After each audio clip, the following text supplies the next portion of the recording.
एक महात्मा कह रहे थे 4 तरह के भक्त होते हैं, 4 तरह के, असली, फसली,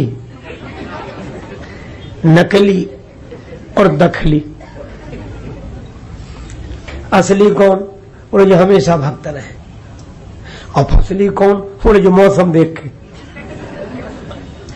अरे इतने लोग चाह रहे हो, चलो अपन भी चले, पूजा बढ़ जाए। कहीं भैया क्यों चले, बहुत भीड़ जा रही थी, सब भी चले।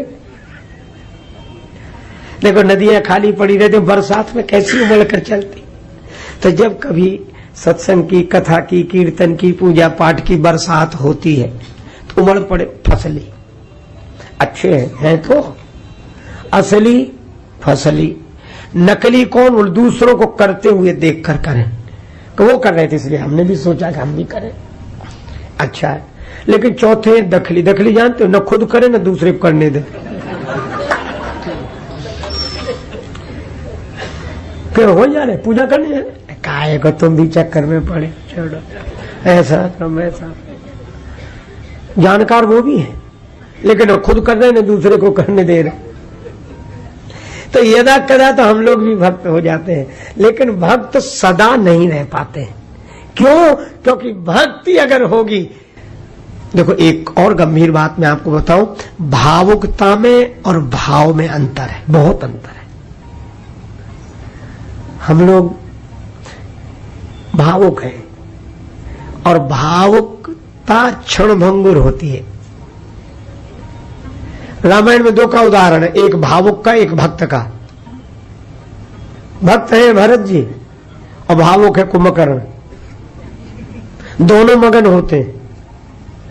कुंभकर्ण भी मगन हुआ, पर कितनी देर? राम रूप गुण सुमिरत मगन भयो क्षण एक क्षण के लिए। और उसके बाद क्या बोला? कहा राम रन हतो पचारी। रावण ने जैसे कहा था, गरजो मरत घोर रहो भारी, कहा राम रन हतो पचारी। कुंभकर्ण भी वैसी भाषा बोलता है, मगन भयो क्षण एक, और उसके बाद समर भयंकर।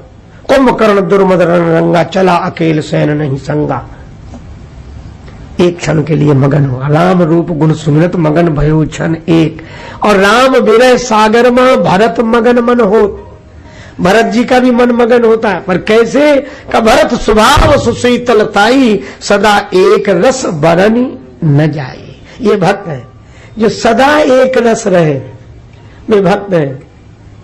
और जो बदलते रहे, वे भावुक हैं। वो भी बुरा नहीं है, लेकिन एक जैसे नहीं, वो परमानेंट नहीं है।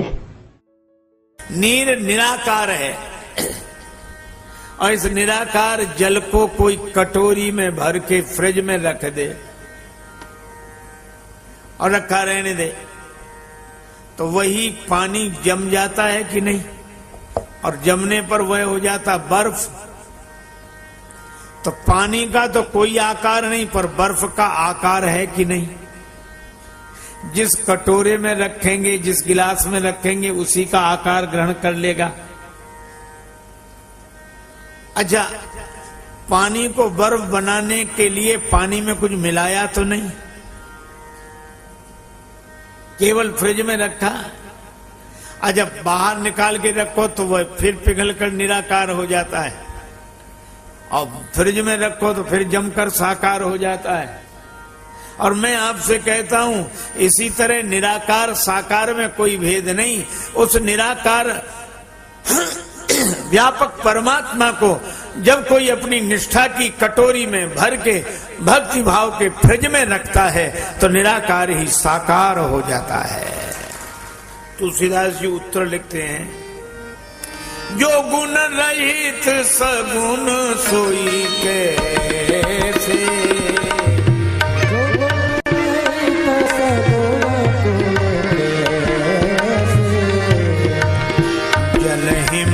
फल भी लग नहीं तैसे, जल बहु फल लग नहीं तैसे, जल बहु फल लग नहीं जैसे।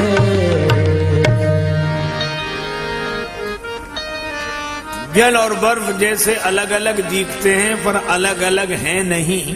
इसी तरह निराकार साकार अलग अलग दिखते हैं पर अलग अलग हैं नहीं। अच्छा चलो मान गए कि जो निराकार है वही साकार है, पर भगवान जब निराकार है तो उन्हें साकार होने की जरूरत क्यों पड़ी? इसलिए कि पानी को हम पकड़ना चाहें तो पकड़ नहीं सकते, पर बर्फ को तो पकड़ सकते हैं।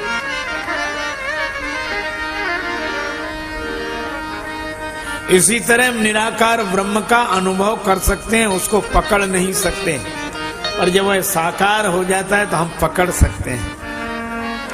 श्री सूरदास जी कहते हैं, रूप रेख गुण जाति जुगुति बिन निरालंब कित धावें, सब विधि अगम अगोचर याते सूर सगुन लीला पद गावें।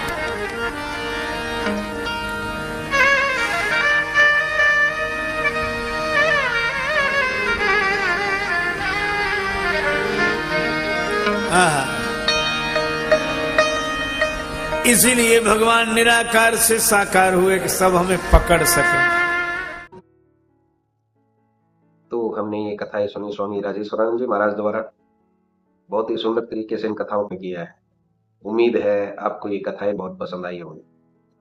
अगर आपको ये कथाएं पसंद आई हैं तो चैनल को सब्सक्राइब कीजिए, वीडियो को लाइक और शेयर कीजिए, ताकि इस तरह की प्रेरक और हास्य कथाएं हम आपके लिए लेकर आते रहें। आपका बहुत बहुत धन्यवाद।